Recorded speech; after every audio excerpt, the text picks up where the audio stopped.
مرحبا قال اللہ تبارک و تعالی وما ارسلناک الا رحمتا للعالمین صدق اللہ العلی العظیم۔ ہفتہ وحدت کی مناسبت سے ذات بابرکت رحمت للعالمین جو عالمین کے لیے باعث رحمت ہے، تو اس ہستی پر اگرچہ ذہنی طور پر اتفاق ہے، ہر ایک اس ذات سے وابستہ ہے، اور حضور صلی اللہ علیہ وآلہ وسلم سے عشق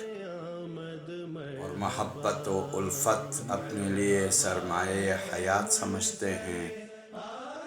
تو اچھا ہوگا کہ اس عشق کو مثمر بنایا جائے، حضرت سے الفت و محبت کو باعث رحمت بنایا جائے،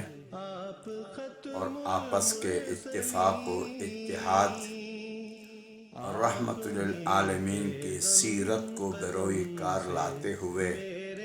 مسلمان اپنی عظمت رفتہ کو بحال کریں،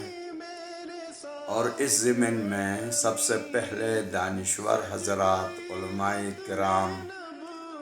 اور شیوخ عظام کو یکجا ہو کر ملت کی رہنمائی کرے اور ملت مسلمہ کے اختلافات جزئی کو ختم کرا کے وحدت پیدا کرے، تاکہ مسلمان عہد رسول کے دور کے حساب سے پھر شیر و شکر ہو کر اسلام کی بہتر خدمت کر سکے، اہل اسلام کو یکجا کر سکے۔